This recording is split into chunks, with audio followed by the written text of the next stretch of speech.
Assalamualaikum warahmatullahi wabarakatuh. Salam rahayu sagung dumadi. Bismillahirrahmanirrahim. Hong wilaheng skaring bawono langgeng. Berjumpa kembali bersama Den Mas Ali. Alhamdulillah, semoga dalam kondisi keadaan baik dan sehat bagi kita semua.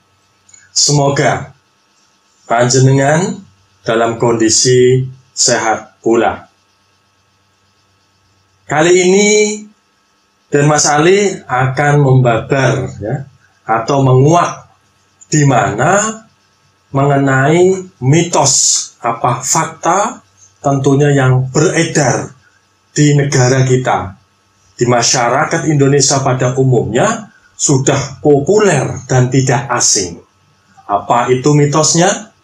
Yaitu duduk maupun berdiri di depan pintu. Oke, mari simak lebih lengkap. Satset dasdes.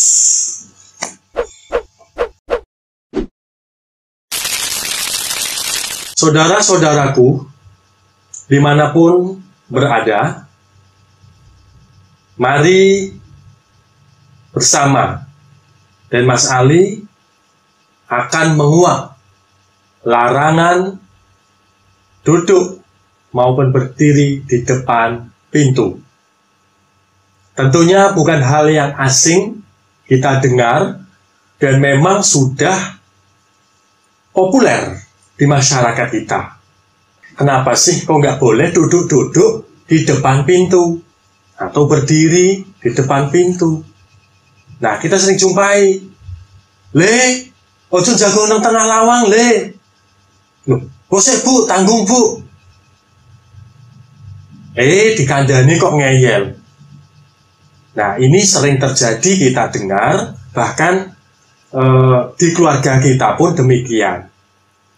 Hal yang demikian tadi, saat orang tua menegur anaknya atau siapa, saudara, yang kebetulan saat itu duduk di tengah pintu, ditegur oleh orang tua, maka direspon dengan sanggahan acuh. Dan orang tua pun mengingatkan kembali, dikandani kok angel. Dikasih tahu kok susah. Jadi hal-hal yang demikian tadi memang sudah hal biasa yang kita jumpai, namun ini sebenarnya tersirat makna dan pesan. Tidak hanya sebatas duduk-duduk itu nggak boleh dan sebagainya. Memang sejarahnya dulu itu kita mengenal bahwa gadis-gadis pada masa lalu itu memang sering duduk-duduk di depan pintu sembari menginang atau petan, mencari kutu. Nah, mencari kutu baik nginang itu duduk-duduk di tengah pintu. Dan itu jadi kebiasaan. Nah, saat itu karena memang ada hal yang mengganggu terasa dalam perjalanannya atau sangat mengganggu ketika masuk rumah, ini bagaimana mungkin saat itu membuat sistem yang lebih baik dengan pamali atau larangan tersebut. Tentunya ini yang terjadi di Indonesia.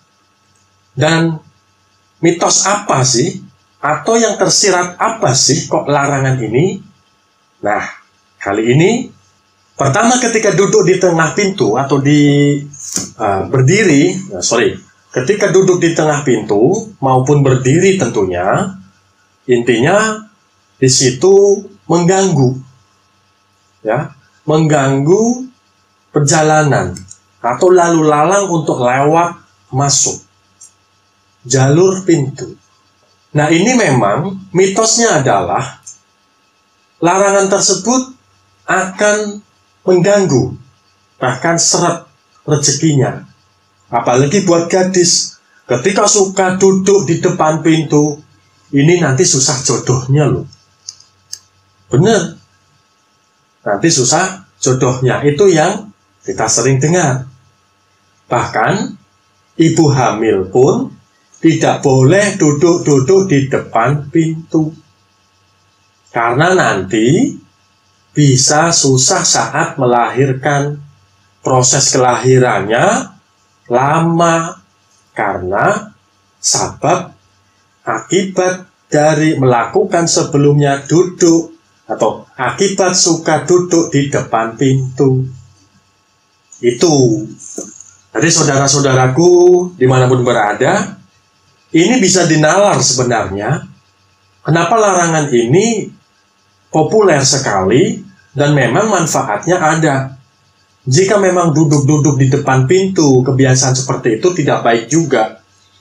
Khususnya gadis yang lagi duduk depan pintu dan sebagainya. Mungkin ada orang yang mau bertamu, ada yang mau melamar dirinya, tapi dengan kebiasaan yang mungkin kurang sopan itu, jadinya melihat kepribadian seorang wanita duduk di depan pintu tadi.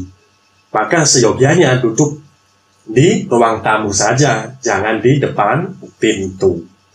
Lantas gini, untuk ibu hamil, tentunya untuk ibu hamil juga sama. Karena sangat rentan sekali daya tahan tubuh ibu hamil, ini justru di posisi yang rentan. Daya tahan tubuhnya rendah. Nah, ketika duduk-duduk di depan pintu, tentunya sebagai sirkulasi udara yang bersinggungan langsung di luar atau dengan udara mungkin yang kotor dan sebagainya, ini sangat rentan untuk kesehatan seorang ibu. Jadi penting sekali ibu hamil jangan duduk di depan pintu karena akan rentan sekali dengan kesehatannya. Tentunya berpengaruh kepada kesehatan ibu juga kesehatan janin. Nah, harapannya ibu tidak akan kecewa saat proses kelahirannya anak sehat. Ini memang dilarang, ibu hamil duduk di depan pintu. Saudara-saudaraku, dimanapun berada, hal yang demikian, itu bisa dinalar lagi, kalau duduk-duduk di depan pintu, ini sangat berpotensi masuk angin. Iya, masuk angin. Kan angin itu lalu lalang juga kan, langsung menghantam. Nah, duduk-duduk di situ bisa mengakibatkan masuk angin. Nah, ya di ruang tamu lah, duduk-duduk di luar, ada mungkin di gazebo dan sebagainya.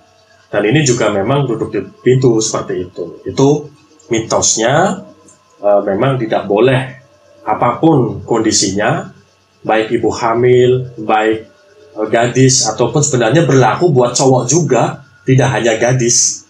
Menurut Dan Masal ini juga tidak berlaku untuk hanya gadis ya. Jadi perjaka pun ya, ini bahaya, nanti nggak ada jodoh. Wah repot kan, jomblo, tulen. Sayang kan, mosok eman-eman gitu. Oke? Nah, ada lagi mengenai ini.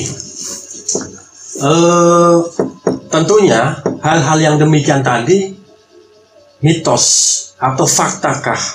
Dikatakan mitos juga bisa, dikatakan fakta ya nyambung juga.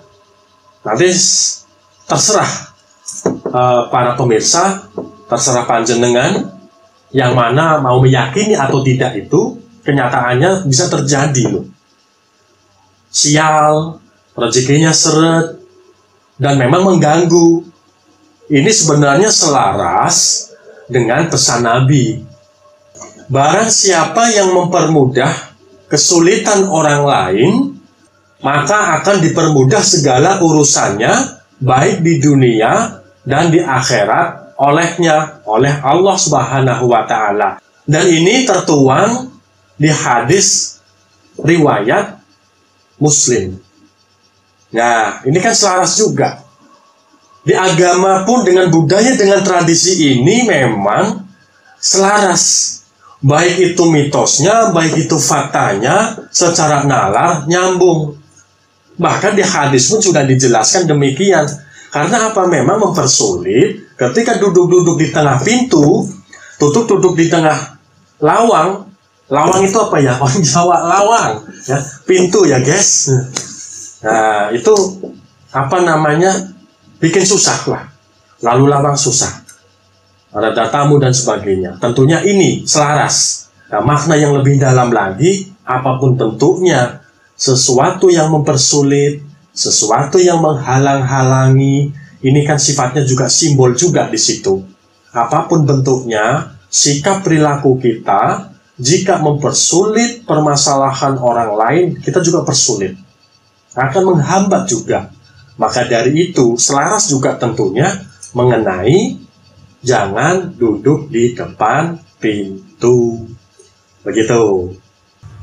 Saudara-saudaraku dimanapun berada, tentunya beragam mitos ini tadi sebenarnya memang bisa dinalar. Nalar tersebut pesan-pesan yang tersirat dan secara bisa diterangkan maksudnya. Sangat bermanfaat sekali larangan-larangan ini. Tentunya larangan-larangan ini tentunya ada maksud dan tujuan yang bisa diterapkan untuk saling mempermudah dan memahami dengan cara ada pamali yang disebutkan. Saudara-saudaraku semuanya, tentunya kita ini kaya akan mitos ya. Mungkin negeri mitos itu ada di Indonesia saja. Lebih banyak maksudnya. Di negara lain mungkin ada, hanya saja mungkin lebih sedikit. Karena memang keragaman yang ada di Nusantara ini itu banyak ragam dan coraknya. Berbagai daerah saya yakin memiliki beragam mitos.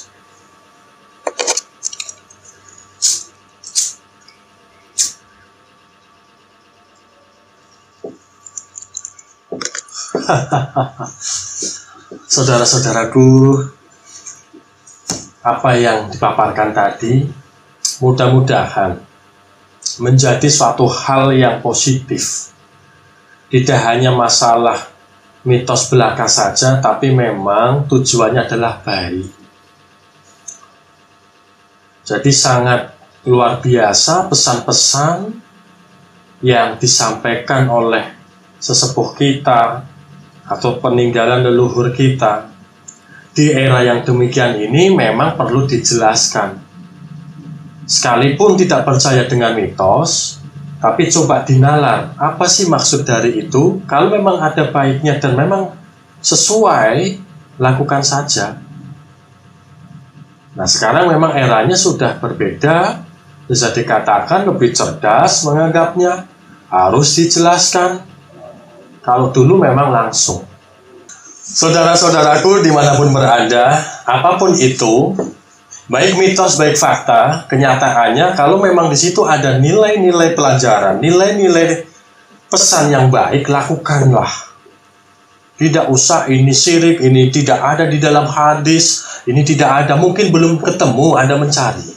Ya, jadi sama-sama kita belajar, saling mengingatkan apa sih pesan-pesan orang tua, masa lalu, orang tua masa terdahulu itu ternyata relevan sekali bisa diterapkan sekarang. Contohnya yang sempat disebutkan tadi di awal. Momentum yang demikian sering ketemu. Memang jika tidak mempercayai, ya tidak apa-apa. Yang mempercayai juga tidak dilarang. Hal-hal yang mitos atau pamali ini memang kalau dilanggar, ya tunggu konsekuensinya saja. Tentunya persangkaan yang baiklah. Segala sesuatunya itu menguatkan pada dirinya, tidak ada was-was. Berprasangka baik diselarasikan dengan pesan-pesan leluhur, dengan pesan-pesan yang nilainya membikin tata krama, penataan, sikap dan perilaku yang berefek pada kebaikan pada manusia itu sendiri.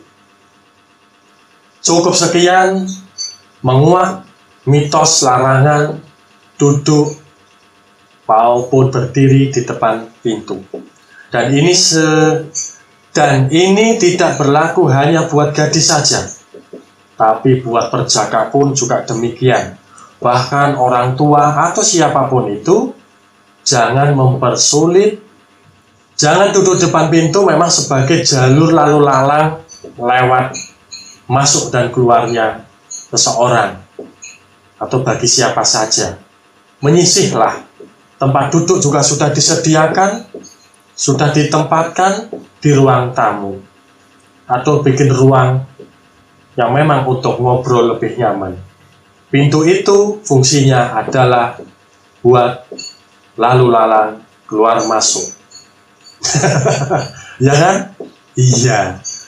Ya sudah, pokoknya ambil sisi baiknya. Dan itu juga relevan. Itu tetap tersenyum. Nah, mari tersenyum. Itu saja, jangan lupa subscribe di channel Kitab Mawas Diri ya. Like, comment, and share. Pada akhirnya, dan Mas Ali mau mohon minta maaf bila mana ada kata-kata yang salah dan kurang tepat, baik kurang pantas. Ini kekurangan dari saya sendiri. Salam Rahayu, Sagung Dumadi, Hong Wilaheng Skaring Bawono Langgeng. Wassalamualaikum warahmatullahi wabarakatuh.